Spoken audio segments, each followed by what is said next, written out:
Hello students, स्वागत है अपने चैनल एपी स्टडी प्रो में। जैसा कि आप लोग बोर्ड पे देख रहे हैं, आज हम लोग डिस्कस करने वाले हैं क्लास 10th का प्री बोर्ड का जो 2026 का मैथमेटिक्स का पेपर है उसको सॉल्व करेंगे हम लोग। इससे क्या होगा कि आप लोग की स्पीड जो है और एक्यूरेसी सही हो जाएगी। तो इसके पहले वाले वीडियो में हमने प्री बोर्ड का फर्स्ट पार्ट सॉल्व किया था, आज हम उसका सेकेंड पार्ट सॉल्व करेंगे। फर्स्ट पार्ट में तो पूरा बेस्ड ऑब्जेक्टिव रहता है, सेकेंड पार्ट में जो आपके सवाल रहते हैं। ठीक है, तो आइए शुरू करते हैं, देखते हैं। इसमें फर्स्ट पार्ट का जो पार्ट बी है, इसका पार्ट बी का आपका यहाँ पे देखिए पहला क्वेश्चन क्या पूछ रहा है। देखिए ये पहला क्वेश्चन पहले चैप्टर से है, ये क्वेश्चन बड़ा इम्पॉर्टेंट है, हर बार आ ही जाते हैं। कर सिद्ध कीजिए कि करड़ी में 3 अपरिमेय है। क्या करना है? सिद्ध कीजिए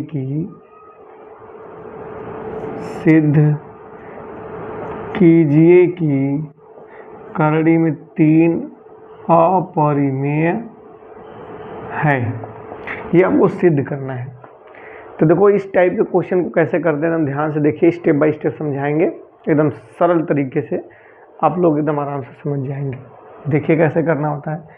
इसमें ना उल्टा करते हैं, जैसे ये सिद्ध करने के लिए बोला है कि सिद्ध करके दिखाइए कि ये अपरिमेय है, तो अब मान लीजिए कि ये परिमेय संख्या है। हाल यहाँ पे देखिए करते हैं, तो बोल दीजिए कि माना करड़ी में 3 एक परिमेय संख्या है। हम मान लेते हैं करड़ी में 3 एक परिमेय संख्या है, तो जाहिर सी बात है करड़ी में जब 3 परिमेय संख्या है तो इसको क्या मैं a बाई बी के रूप में लिख सकता हूँ। a बाई बी के रूप मतलब कि भिन्न के रूप में। परिमेय संख्या होते हैं, सभी भिन्न जो संख्या होती है वो परिमेय संख्या होती है।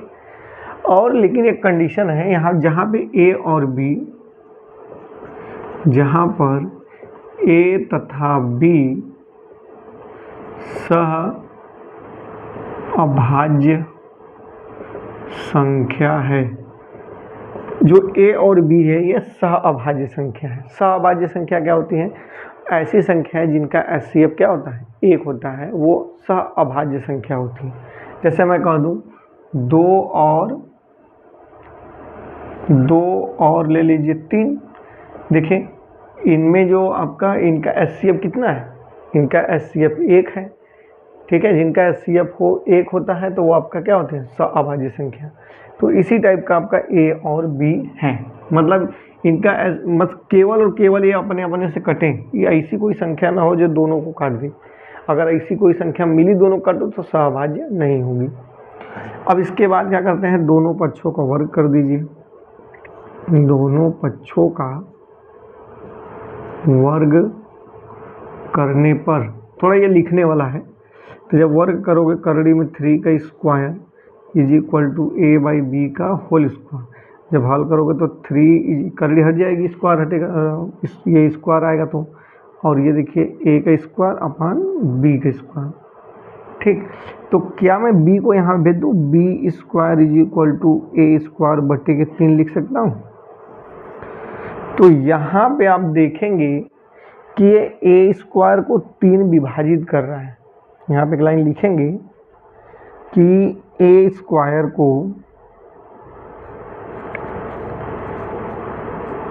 3 विभाजित करता है, इसलिए, या इसलिए का चिन्ह लगा दीजिए, इसलिए 3 को भी विभाजित करेगा। आप लोग भी ऐसे ही हल करेंगे। अब इसके बाद देखिए, अब यहाँ पे करना क्या है, हमने ये देख लिया कि जो a है, इसलिए सॉरी यहाँ पे उल्टा लिख दिए हैं, a स्क्वायर को 3 विभाजित करता है, इसलिए 3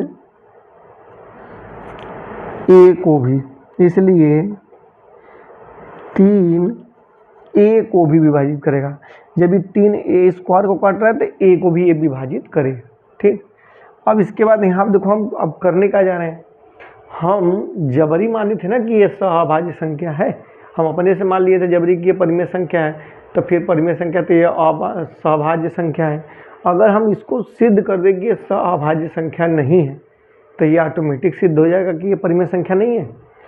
तो यही तो हमको सिद्ध करना था कि ये अपरिमेय है।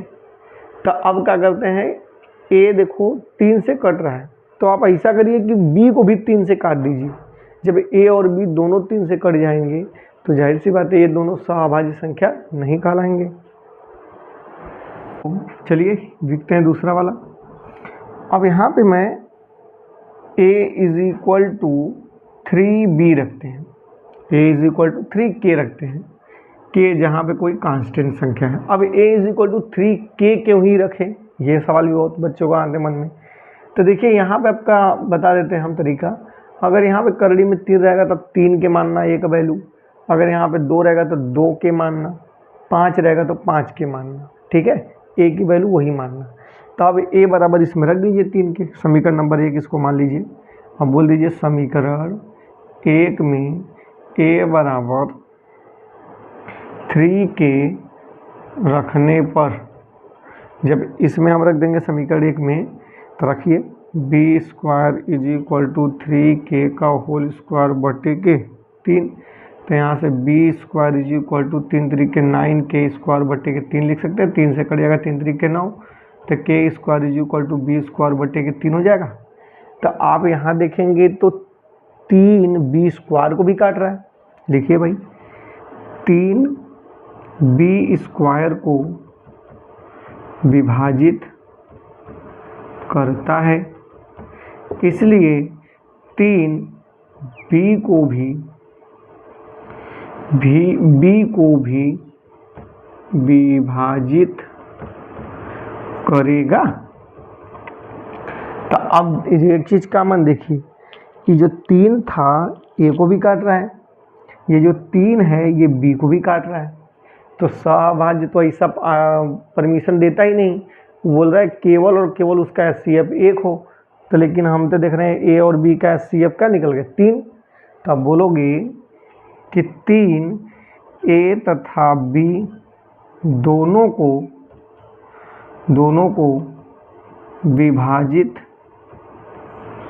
करता है, इसलिए माना गया कथन गलत है।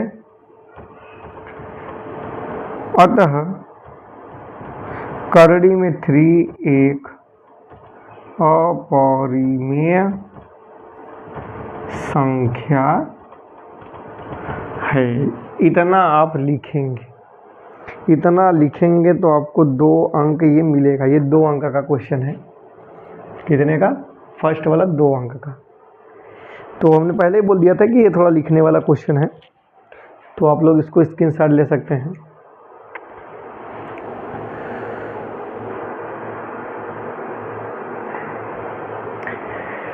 तो चलिए इसको इरेज करते हैं, अब सेकंड क्वेश्चन की तरफ आते हैं।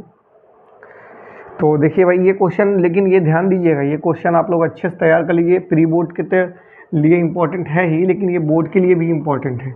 ये बोर्ड में भी क्वेश्चन पूछते हैं। करड़ी में 3, करड़ी में 2, एक तो बस आप सीख लीजिए। करड़ी में 3 सीख लिए तो उसी तरह करड़ी में 2, करड़ी में 3, करड़ी में 5 सब एक ही जैसे होते हैं, ठीक है। अब आइए क्वेश्चन नंबर 2 पे आते हैं। क्वेश्चन नंबर 2 बोल रहा है कि अगर θ1 + θ2 = इसकी वैल्यू पूछ रहा है, कह रहा है इसका मान क्या होगा। यदि दे दिया आपको कि tan θ1 +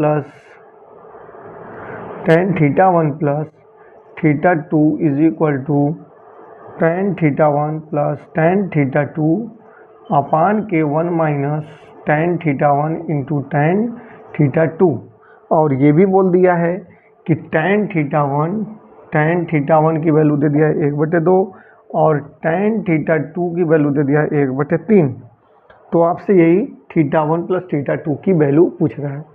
तो देखिए इस टाइप के क्वेश्चन कैसे करेंगे, पहले ध्यान दीजिएगा। इसकी वैल्यू आपसे पूछ रहा है, इन सबकी दे रखी है, तो जिनकी दे रखी है उनको पहले रख दीजिए। क्या हम बोल सकते हैं tan θ1 + θ2, tan θ1 का मान 1/2 + 1/3 बटे 1 - 1/2 × 1/3।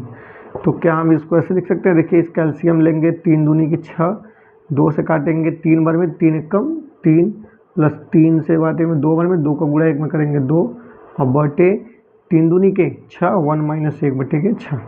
और हल कर लीजिए, ये देखिए 3 2 5 बटे के 6, अब ये देखिए 6 एकम 6 में से 1 गया 5 बटे के 6, 5 बटे के 6, 5 बटे पूरा कट गया तो 1 बचा, मतलब आपका आ गया tan θ1 प्लस θ2 और बराबर कितना दिया है भाई, 1 आ गया।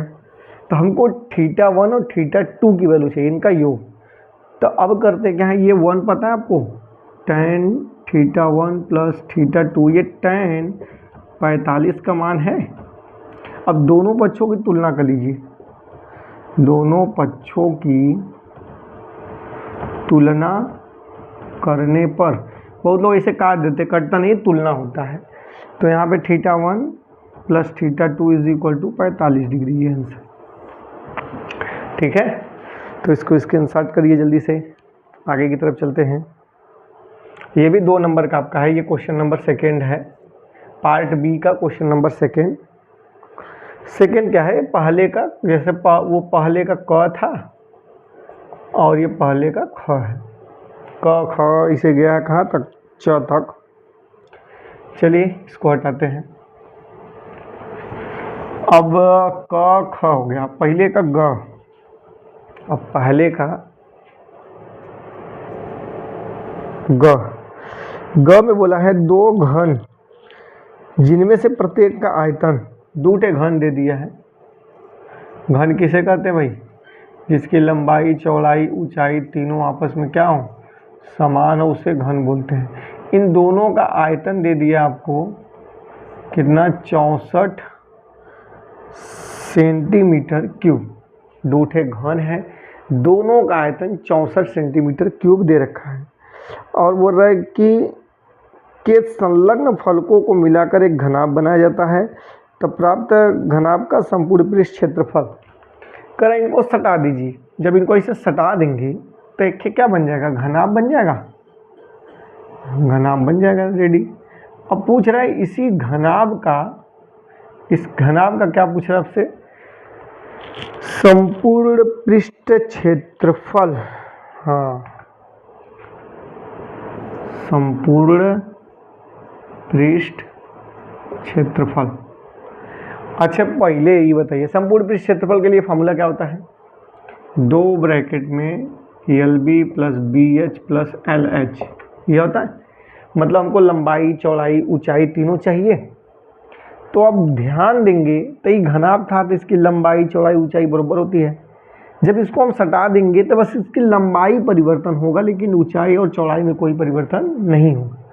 तो इसका आयतन जब दिया है तो क्या आयतन से हम इसका भुजा निकाल सकते हैं, क्योंकि घन का आयतन क्या होता है, भुजा स्क्वायर, भुजा क्यूब होता है, सॉरी भुजा क्यूब 64, तो भुजा बराबर क्या हो जाएगा, भुजा बराबर अंडर रूट, यहाँ पे 3 लिखाएगा और यहाँ पे 64, तो ये किसका क्यूब है, तो भुजा निकल के आ जाएगा आपका 8 नहीं सॉरी 4, क्योंकि 4 चौके 16 चौके 64, 3 यहाँ पे लिखे हैं तो 3 का जोड़ा बन के बाहर निकलेगा। तो भुजा हो गया आपका 4, मतलब इसकी लंबाई भी 4, चौड़ाई भी 4, ऊंचाई भी 4, सब 4 4 है। तो जाहिर सी बात है इसकी भी क्या होगी, चौड़ाई 4 और ऊंचाई भी 4 ही होगी। तो लंबाई कितना होगा, 4 इसका लंबाई 4 इसका लंबाई 4 4 कितना हो जाएगा, पूरा लंबाई 8 हो जाएगा। तो ये लंबाई हो गई, ये चौड़ाई हो गई और ये ऊंचाई हो गई। तो लंबाई चौड़ाई ऊंचाई निकल गया, तो संपूर्ण पृष्ठ क्षेत्रफल में रख दीजिए बस। संपूर्ण पृष्ठ क्षेत्रफल में 2 ब्रैकेट में लंबाई का मान 8, चौड़ाई का मान कितना है भाई 4, प्लस चौड़ाई कितना है 4, ऊंचाई भी 4, प्लस लंबाई कितना है 8 और ऊंचाई कितना है 4। अब लिख दीजिए 2 ब्रैकेट में 8 चौके 32 प्लस 16 प्लस 8 चौके 32 और 2 6 8 2 10 के 0, अब 1 3 1 4 4 3 7 1 8 और 2 का गुणा कर लीजिए, 8 दूनी 16, 160 सेंटीमीटर स्क्वायर में आएगा, क्योंकि देखिए सेंटीमीटर तो सेंटीमीटर स्क्वायर आएगा, 2 का गुणा करोगे तो ना। तो ये संपूर्ण पृष्ठ क्षेत्रफल आ गया कितना है 160 सेंटीमीटर स्क्वायर। तो इसको नोट करिए जल्दी से आप लोग, स्क्रीनशॉट लीजिए इसका। अब घड़ी का देख लेते हैं। घड़ी का क्या है भाई, ये तो ग से गमला था, अब घड़ी समय बताएगी। देखो ऐसे ही आपके बोर्ड में भी क्वेश्चन पूछेंगे, बहुत हाई फाई क्वेश्चन नहीं रहेंगे। ये मत सोचिए कि अरे उसमें तो बोर्ड में तो कुछ अलग पूछेगा, अलग क्या पूछेगा, ऐसा ही पूछेगा। ये आपका घ, पहले का घ देखिए क्वेश्चन क्या कह रहा है कि निम्नलिखित सारणी के माध्यिका ज्ञात कीजिए। वर्ग अंतराल आपको दे दिया है, वर्ग अंतराल, और क्या दिया है, बारंबारता, बारंबारता। वर्ग अंतराल दे दिया है कितना, 0 से 10, 10 से 20, 20 से 30, 30 से 40, 40 से 50, 50 से 60, और 7, 12, 18, 15, 18, 15, 10, 3। और आपसे पूछ रहा है इसकी माध्यिका, क्या पूछ रहा भाई, माध्यिका। माध्यिका के लिए फार्मूला क्या होता है। अब देखिए फार्मूला अगर याद नहीं है तो क्वेश्चन नहीं लग पाएंगे। तो माध्यिका के लिए फार्मूला आपका होता है, इधर हम लिख दें थोड़ा, माध्यिका is equal to L plus, क्या लिखेंगे यहाँ पे, n/2 माइनस के C F upon F into क्या रहता है, एच। ये आपकी माध्यिका के लिए फार्मूला होता है, जहाँ पे यल क्या होता है, वर्ग अंतराल जो होता है उसका लोअर लिमिट होता है। n/2 क्या होता है, आपकी फ्रीक्वेंसी होती है, फ्रीक्वेंसी का आधा होता है। ये जो बारंबारता का योग होता है n, और ये उसका आधा कर देंगे तो n/2। CF क्या होता है, वर्ग अंतराल के ठीक पहले का संचयी बारंबारता होता है, और यफ आपका क्या होता है, बारंबारता। यच आपका वर्ग अंतराल। अब माध्यिका निकालने के लिए बस एक चीज आपको निकालना पड़ता है, संचयी बारंबारता, संचयी बारंबारता। तो संचयी बारंबारता के लिए फॉर्मूला कैसे निकलता है, संचयी बारंबारता सेम चीज वही लिख देते हैं, 7 फिर जोड़ के लिखते हैं, 12 7 19, और ये 37, और इसमें जोड़िए 7 और 5, 7 5 12, और 3 1 4, 1 5, और 62, फिर ये कितना हो जाएगा 65। तो ये जोड़ जो आता है ना, इसी का n जो आता है इतने बराबर आता है, ये जितना ये नीचे आएगा वही जोड़ने पे उतना आता है।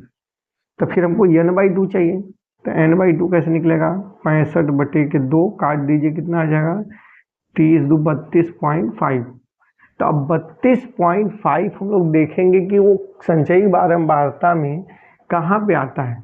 तो 32.5 यहीं पे आएगा, इसी वाले लाइन में देखिए 37 में आएगा। तो ये जो यफ होता है वही लाइन में यफ ले लेंगे, उसी लाइन में यल ले लेंगे, लेकिन इसके ठीक पहले वाले की संचयी बारंबारता जब लेंगे CF, तो इसके ठीक पहले का लेंगे, ठीक है।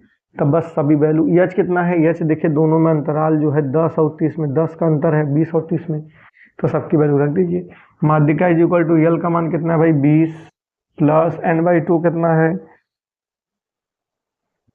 32.5 माइनस CF कितना है 19/f कितना है 18, गुणे एच कितना है 10, सबकी वैल्यू रख दीजिए। तो 20 प्लस घटा दीजिए, 32.5 में से 19.00 घटा दीजिए, तो ये तो 5 ही हो जाएगा। 12 में से 9 गया 3, और ये 1, 13.5, 13.5 बटे के 18 गुणे 10। अब क्या करते हैं, 2 से देखो कटेगा तो काट दीजिए, 2 5 10, 2 9 18, फिर 9 से कटेगा, 9 से, 3 से भी कट जाएगा, 3 त्रिके 9, 3 चौक 12, 3 पचे 15, और 3 से भी कटेगा, देखिए 3 एकम 3, और 3 पचे 15, 15 पूरे 75, तो 20 प्लस 7.5, तो माध्यिका क्या आ गई भाई, माध्यिका इज इक्वल टू आपकी आ गई 20 और 7 जोड़ो कितना होगा, 20 7 27, 27.5। तो ये आपकी माध्यिका है, ठीक है। इसी तरह निकालते हैं, एक बार फिर से इसको बता देते हैं। देखो सबसे पहले क्या आपको वर्ग अंतराल और बारंबारता दिया रहेगा ऐसे, ठीक। हमको संचयी बारंबारता निकालना होता है। कैसे निकालते हैं, ये जस्ट वैसे ही लिख देते हैं, फिर इसमें अब ऐसे जोड़ जोड़ के बस लिखते रहिए। देखिए हमने इसमें 25 52 में 10 जोड़ा 62, 62 में 3 जोड़ा 65, फिर जितना ये आता है वही यन, इसका योग यन होता है। अब यन जो होता है उसका हम n/2 निकालेंगे, आधा निकालेंगे तो जितना आएगा, अब उसको संचयी बारंबारता में खोजेंगे कि वो कहाँ पे है। अब 32.5 देखेंगे तो 37 के अंदर होगा, तो 37 के अंदर होगा तो इसके सामने वाले में लाइन में सब यफ यल यच इसी में मिल जाएगा, और जस्ट इसी के ऊपर आपका CF मिल जाता है। तो इसी फार्मूले में रख के बस कैलकुलेट करना होता है, ठीक है। तो इसको नोट करिए, स्क्रीनशॉट लीजिए। ये आपका 2 नंबर का क्वेश्चन है ये सब। अब अंग देखते हैं, इसको हटाते हैं भाई, ये तो घ था पहले का। अब पहले का अंग देख लेते हैं। अंग में क्या कह रहा है, अंग आपका है फर्स्ट पार्ट से क्या है भाई, बिंदुओं -1, -5 और -4, 5 दो ठे बिंदु हैं को मिलाने वाले रेखाखंड को x अक्ष द्वारा विभाजित करके जाने वाले निर्देशांक वाले बिंदु के निर्देशांक ज्ञात कीजिए। मतलब कि कह रहा है ये बिंदु को मिलाने वाली रेखा जो है, मान लीजिए ये बिंदु है, इसको मिलाने वाली कोई रेखा है, ये रेखा है, इसको एक्स अक्ष पे क्या कर रहा है, एक्स अक्ष पे कहा गया भाई, यक्ष अक्ष द्वारा विभाजित करने वाले बिंदु के निर्देशांक। अच्छा, जब यक्ष अक्ष विभाजित करेगा तो जाहिर सी बात है वो बिंदु क्या होगा, एक्स अक्ष द्वारा विभाजित बिंदु का हो जाएगा भाई आपका, यक्ष तो करेगा ही और वाई आपका 0 रहेगा, क्योंकि वाई तो काटा ही नहीं। तो अब कह रहा है कि इसी का निर्देशांक यक्ष की वैल्यू पूछ रहा है आपसे। देखिए भाई, मान लीजिए यहीं पे बिंदु ये काट दिया है यक्ष, 0, और ये मान लीजिए के और संबंधी 1 के अनुपात में है, क्योंकि जब काटेगा बिंदु रेखा को तो किसी अनुपात में काटेगा। तो मान लीजिए वो के संबंधी 1 के अनुपात में विभाजित करता है। तो P के निर्देशांक के लिए फॉर्मूला क्या है, P का निर्देशांक होता है आपका m1 x2 plus m2 x1 बटे के m1 प्लस m2, फिर क्या होता है m1 y2 plus m2 y1 बटे के m1 प्लस m2, ठीक है। अब इसी पे रख दीजिए सबकी वैल्यू, यहाँ पे जो आगे रहता है ये x1 y1, ये x2 y2, और ये आपका होता है बिंदु P निर्देशांक, और ये m1 और ये m2। तो जो जैसे रख दीजिए, इसको रख दीजिए पहले, ये x, 0, इसमें एक के पकड़ के हल करिए 0 वाला, तो x वाला फटाक दे हल हो जाएगा। आपको x की वैल्यू चाहिए तो x वाला पकड़िए।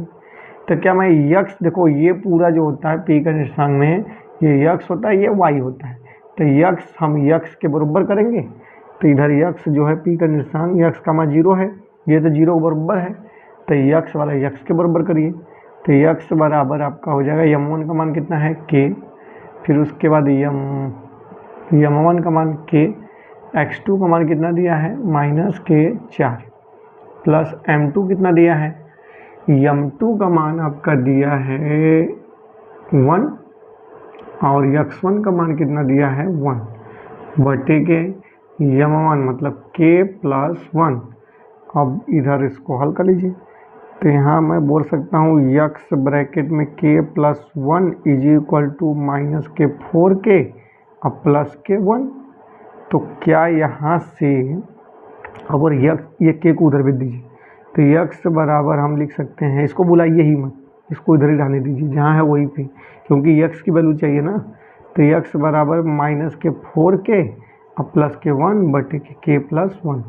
अब यहाँ से अगर हमको k की वैल्यू पता चल जाती तो क्या x की वैल्यू पता चल जाएगी? k की वैल्यू बताएगा ये, क्योंकि ये बराबर है किसके? 0 के। तो इसको 0 बराबर करिए। m1 कितना दिया है? m1 आपका है k। y2 कितना दिया है? 5, तो 5k प्लस m2 कितना दिया है? 1 और y1 कितना दिया है? y1 माइनस 5, तो ये माइनस 5 हो जाएगा। और बटे m1 मतलब k प्लस 1 बराबर के 0। तो यहाँ से 0 क्यों लिखें? क्योंकि ये y है, तो y 0 है यहाँ पे, तो 0 बराबर 5k माइनस के 5 इज इक्वल टू 0। तो 5k बराबर के 5, तो k इज इक्वल टू 1। जब k की वैल्यू 1 आ गया तो इसमें रख दीजिए। तो x is equal to minus K 4 गुणे 1 प्लस 1 बटे के 1 प्लस 1। तो ये हो जाएगा आपका x इज इक्वल टू के माइनस, ये प्लस है, हाँ नहीं ये वाला प्लस है, तो माइनस के 4 प्लस के 1 बटे के 2। तो ये हो जाएगा कितना है? x is equal to minus K 3 by के 2। तो x की वैल्यू कितना आ गई? माइनस के 3 बाई के 2। ये x की वैल्यू निकल गई। स्क्रीनशॉट ले लीजिए इसका।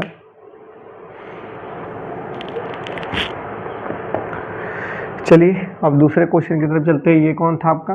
अंग। अब च वाले पे आते हैं। च क्या कहता है क्वेश्चन भाई? देखिए वो क्या कह रहा है।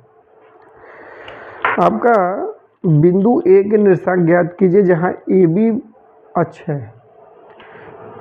एक कोई वृत्त है, ठीक है, और इसका एक व्यास है, इसका नाम है ए बी, और ये वृत्त का व्यास है, तो जाहिर सी बात है केंद्र से होके जाएगा।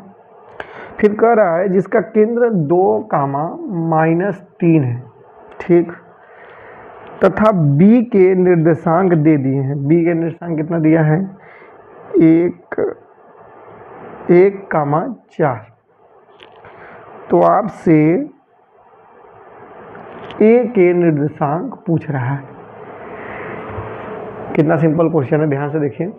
आपको एक वृत्त दे दिया है और ये एक व्यास है, और इस व्यास का मतलब b जो पॉइंट है उसका निर्देशांक दे दिया है, a का पूछ रहा है, और सेंटर का भी निर्देशांक दे दिया है केंद्र के वृत्त के।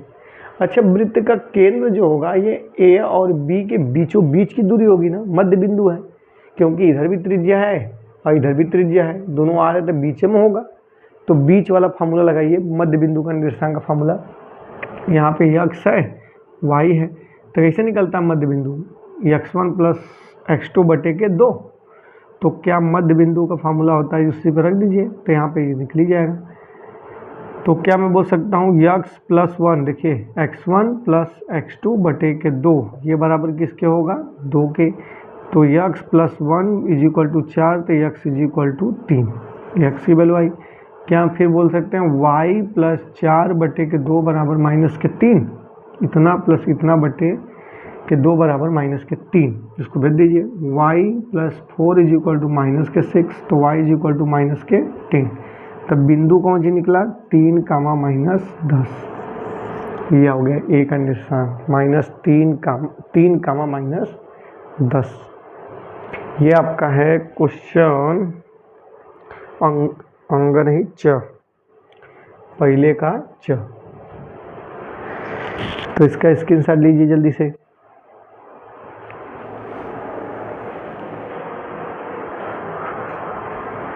अब आइए, अब पार्ट बी का दूसरा क्वेश्चन। ये सारे जितने पहला क्वेश्चन थे ये सारे के सारे 2-2 नंबर के होते हैं। जो पार्ट बी सेकेंड क्वेश्चन पूछता है वो सारे 4-4 नंबर के होते हैं, ठीक है। तो अब आइए हम लोग 4 वाले क्वेश्चन को ध्यान देते हैं। ये आपका दूसरे का है, दूसरे का पहला। इसमें दिया k के किस मान के लिए 2 समीकरण दे दिया है, 2x प्लस ky बराबर के 1, और एक दे दिया 3x माइनस के 5y बराबर के 7। एक अद्वितीय हल है। k के किस मान के लिए ये सब एक अद्वितीय हल है। अच्छा, एक बात पता है, 3 कंडीशन होता है इसमें, जैसे a1 हम बताए थे इसका मूल समीकरण क्या होता है, ax plus B Y plus C is equal to 0।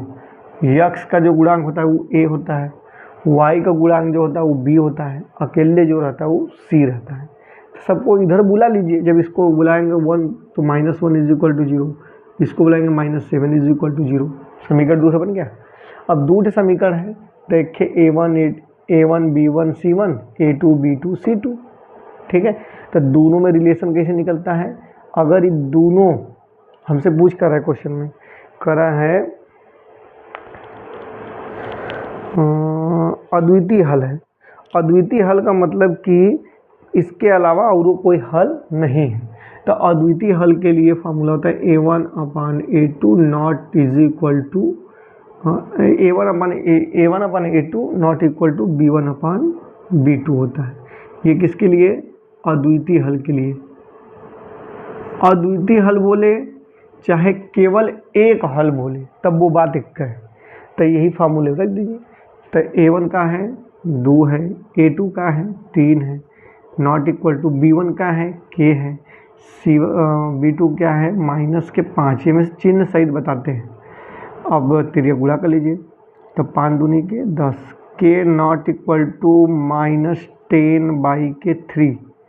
तो बोल रहा है कि k की वैल्यू -10/3 नहीं होना चाहिए, बकिया कुछ भी रख दीजिए k की वैल्यू, वो आपका अद्वितीय हल आएगा ही, ठीक है। तो ये आपका है, इसका भी स्क्रीनशॉट ले लीजिए। ये क्वेश्चन नंबर दूसरे का है, ये 4 अंक का क्वेश्चन है सब, ठीक है। अब इसको हटाते हैं। अब आइए, इसमें हम केवल पेपर बहुत तेज़ी से सॉल्व करा रहे हैं, क्योंकि जितने भी हमने डिटेल में पढ़ा था वो सब फार्मूले सब बताए हैं, तो उसको आप पीछे वीडियो में देख सकते हैं। फिलहाल यहाँ पे हम लोग क्वेश्चन डिस्कस कर रहे हैं। तो क्योंकि जो नए बच्चे होंगे वो सोचेंगे कि सर बस बता ही रहे हैं, तो उनके लिए बता रहे हैं। द्विघात बहुपद x² प्लस 7x प्लस 12 के शून्य ज्ञात कीजिए। शून्यकों तथा गुणांकों के बीच संबंध की सत्यता जांच कीजिए। शून्यकों और गुणांकों के बीच सत्यता भी जांच करनी है। इसमें 2 क्वेश्चन हो गए, पहला तो एक इसका शून्य निकालना, फिर सत्यता की जांच करना। तो चलिए दोनों करते हैं भाई। तो पहले इसके कैसे निकालेंगे, इसका फैक्टर कैसे होता है, 12 का हिसाब फैक्टर कीजिए कि जोड़ने पे 7 आए। तो 6 दूनी के 12 होगा नहीं, तो 12 ऐसा कोई है, 4 नहीं 12, 4 गुणे 3 और 4 + 3 = 7।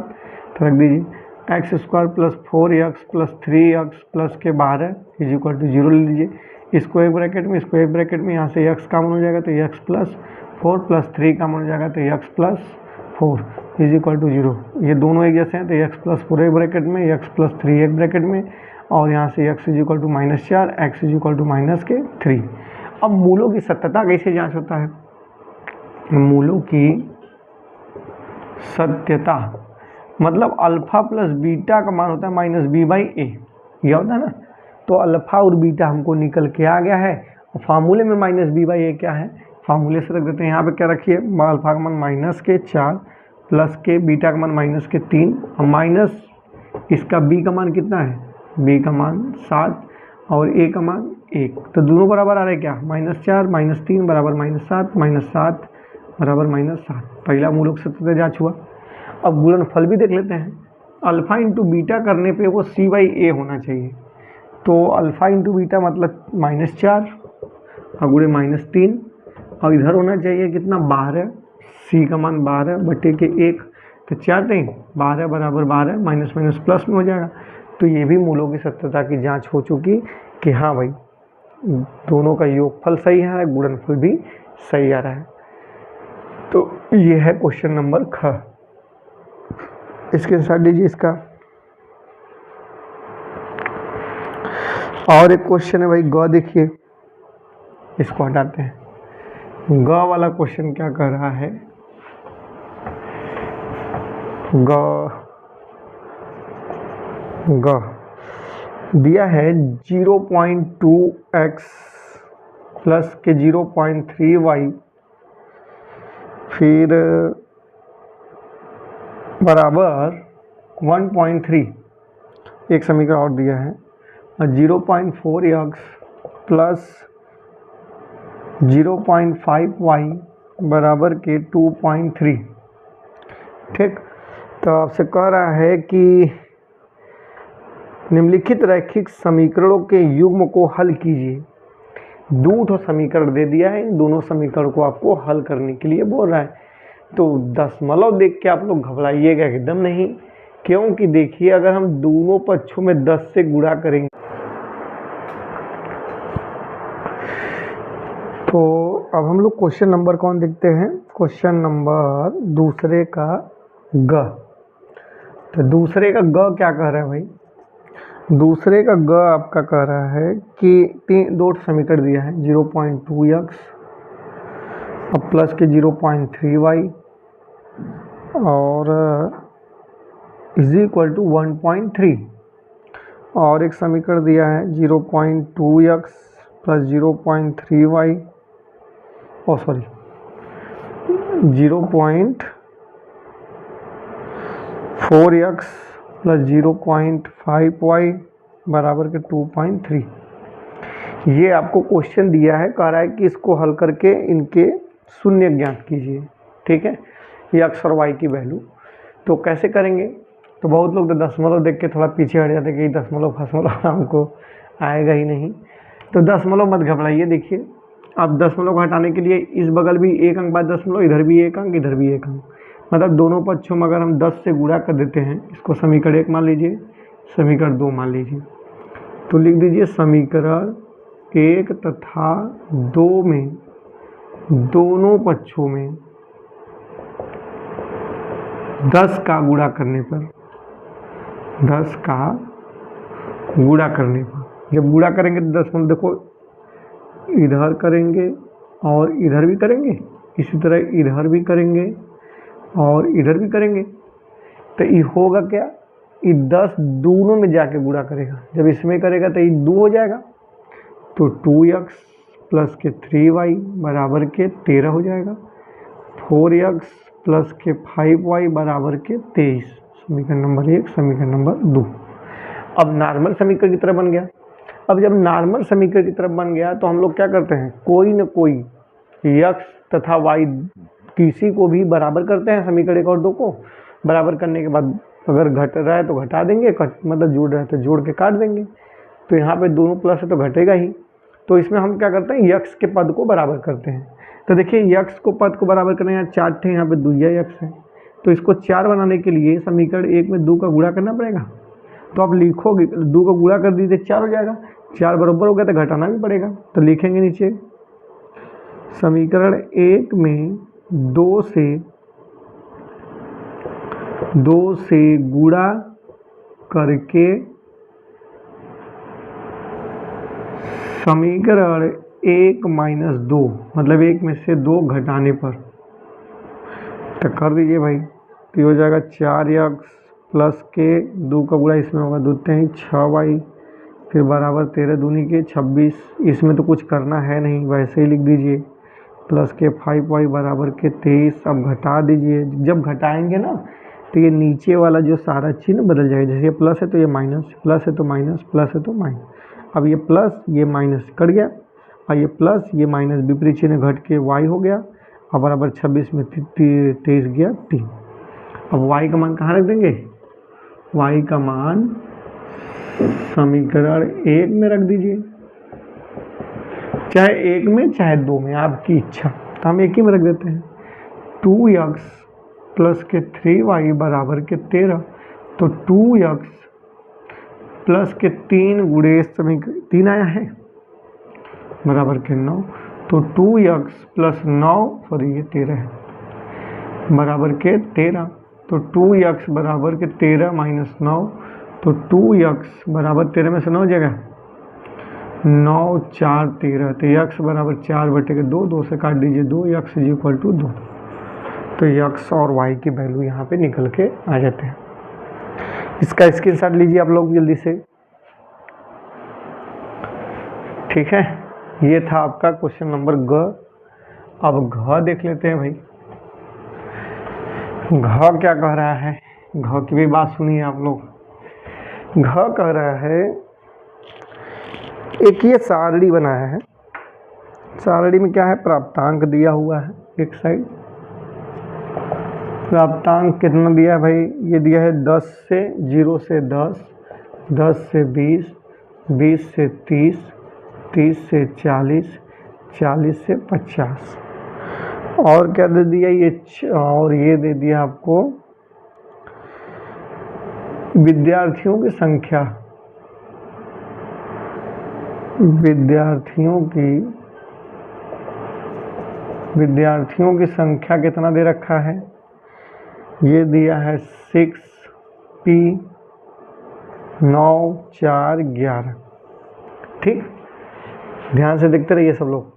और तब इसका हमको पूछ रहे हैं आपसे, और ये क्वेश्चन में दे दिया है कि इसका माध्य जो दिया है ना, इसका माध्य आपको दे दिया है कि 26 है। तो ये p का मान पूछ रहा है, p का मान। अच्छा, माध्य निकालने के हम लोग 3 विधि से सीखे हैं, सामान्य विधि, कल्पित माध्य, पग विचलन।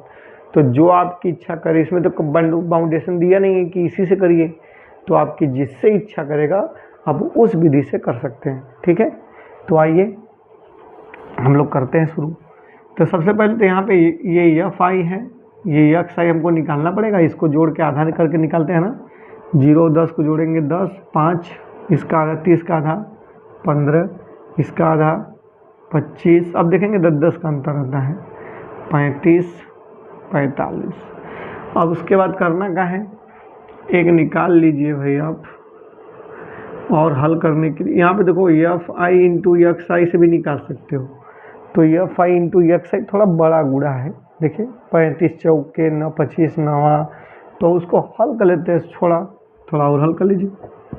क्या मैं डी आई निकाल दूँ, D I is equal to कैसे निकलता है, एक्स आई माइनस के ए, एक्स आई में से ए घटा के निकलता है डी आई। तो एक्स आई में से ए घटा दीजिए आपका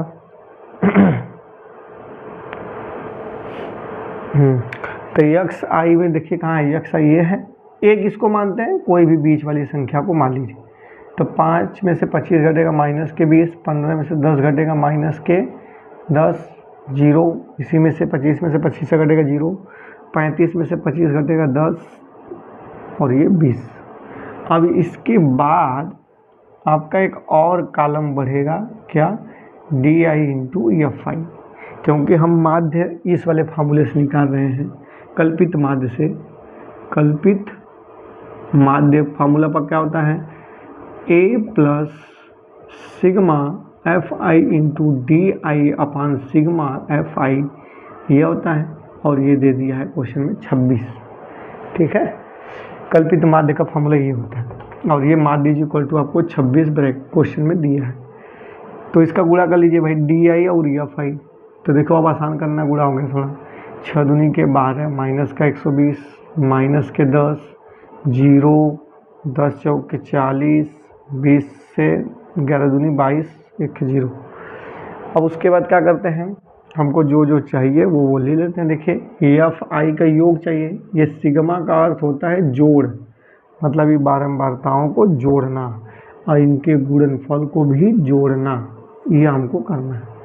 तो जोड़ दीजिए, इसको जोड़िए, 9 6 15, 9 6 15, 15 4 19, 1 20 10 30 प्लस पी, क्योंकि पी चार अचर अलग अलग जुड़ेगा। अब इसमें देखिए 260 हो गया, ये 10 पी रखिए भाई, 10 पी। 260 में से घटाना कितना है, 120, तो 0 4 140, और ये भी बचा तो है माइनस के 10 पी। ठीक, अब इसके बाद इसकी वैल्यू रख दीजिए उसमें। अब जो है ये देखिए, ए का मान कितना है 25, प्लस इसकी वैल्यू 140 माइनस 10 पी बटे के, ये कितना है, ये आपका देखिए गया ना 30 प्लस पी, तो 30 प्लस पी बराबर कितना दिया है 26। 25 इस बगल प्लस है, उस बगल जाएगा तो माइनस करेगा, तो 140 माइनस 10p बटे के 30 प्लस p बराबर के 1, उधर जाएगा तो क्या हो जाएगा, ये 25 घट गया उधर 26 में से, ये भाग कर उधर जाएगा गुणा करेगा, तो 140 माइनस 10p बराबर 30 प्लस p। अब क्या करते हैं, सॉरी 30 माइनस p है ना, नहीं 30 प्लस p है, ठीक। और ये -10 है, उधर जाके प्लस हो जाएगा, तो 11p बराबर, ये देखिए इधर 140 प्लस का ये इधर आएगा तो माइनस का 30 हो जाएगा, तो 140 माइनस के 30, तो 11p बराबर कितना हो जाएगा, घटा दीजिए 110 बचेगा, तो p इज इक्वल टू 110 बटे के 11, 11 से काट दीजिए 10 में, तो p is equal to 3। p की वैल्यू कितनी आ गई, 10। स्क्रीनशॉट ले लीजिए इसका भी। ये आपके 4 नंबर के क्वेश्चन हैं ये सब। ये दूसरे का चौथा है भाई, अंग, दूसरे का अंग, इसको जल्दी स्क्रीनशॉट लीजिए इसका। अब आगे आइए क्वेश्चन दूसरा देखते हैं। अब क्वेश्चन एक और है, इसका लास्ट क्वेश्चन है, वो क्या कह रहा है भाई, इसको भी देख लेते हैं। ये हाइट एंड डिस्टेंस से है क्वेश्चन। हाइट एंड डिस्टेंस से कह रहा है कि लंबाई 6 मीटर वाले एक ऊर्ध्वाधर खंभे की भूमि पर छाया की लंबाई 4 मीटर है, जब उसी समय एक मीनार की लंबाई की छाया की लंबाई 28 मीटर है, मीनार की ऊंचाई ज्ञात कीजिए। कह रहा है कि एक समय था, कौनो भी समय रहा होगा, दोपहरिया का चाहे तिजहरिया का कौनो समय, उस समय खंभा 6 मीटर खंभा था और 4 मीटर इसकी परछाई बन रही थी। कह रहा उसी समय एक मीनार था जिसकी ऊंचाई हमको नहीं पता, उसकी कितना 28 की 26 है, उसकी छाया की लंबाई बन रहा था 28 मीटर, 28 मीटर। तो यह कह रहा है आपसे कि इस मीनार की ऊंचाई ज्ञात कीजिए। तो अच्छा ये बताइए, हम मिला देते हैं इसको, एक त्रिभुज बन जाएगा, ये 90 डिग्री होगा करता है, और इसको भी मिला दोगे तो एक त्रिभुज बन जाएगा। ये आपका क्या है, खंभा, और ये क्या है, मीनार, ठीक है। क्या मैं यहाँ पे अगर झुकाव कोण थीटा कहूँ और इसका भी झुकाव कोण थीटा ले लूँ, तो क्या मैं यहाँ से tan थीटा बराबर 6/4 लिख सकता हूँ, क्योंकि थीटा है तो ये लंब हो गया, और ये क्या हो जाएगा, आधार, क्योंकि tan थीटा बराबर होता है लंब बटे आधार, तो ये tan थीटा बराबर लंब बटे आधार। 2 से काट दीजिए, 2 दूनी 4, 2 3 6, तो हम tan थीटा का मान लिख सकते हैं 3/2। अब इसमें आ जाइए, इसमें भी tan लगा लीजिए। क्या हम tan थीटा बराबर h/28 लिख सकते हैं, tan थीटा बराबर लंब बटे आधार। tan थीटा का मान अभी आपने निकाला 3/2 बराबर h/28, 2 से काट दीजिए 14, 14 तियाँ, h is equal to 42 metre. मीनार की ऊंचाई कितना है, 42 मीटर। तो इसी प्रकार आप लोग मेहनत करते रहिए। और प्री बोर्ड का हमने फर्स्ट और सेकेंड पार्ट दोनों डिस्कस कर लिया। अब इसको अच्छे से तैयार करके अपने एग्ज़ाम में एकदम पूरा एफर्ट लगाइए, हर एक क्वेश्चन को टच करिए और ऐसे ही मेहनत करते रहिए बोर्ड में अपना अच्छा नंबर लाने के लिए। धन्यवाद वीडियो देखने के लिए, और सभी लोग वीडियो को लाइक करिए, सब्सक्राइब करिए चैनल को, और अपने दोस्तों के साथ भी शेयर करिए। धन्यवाद।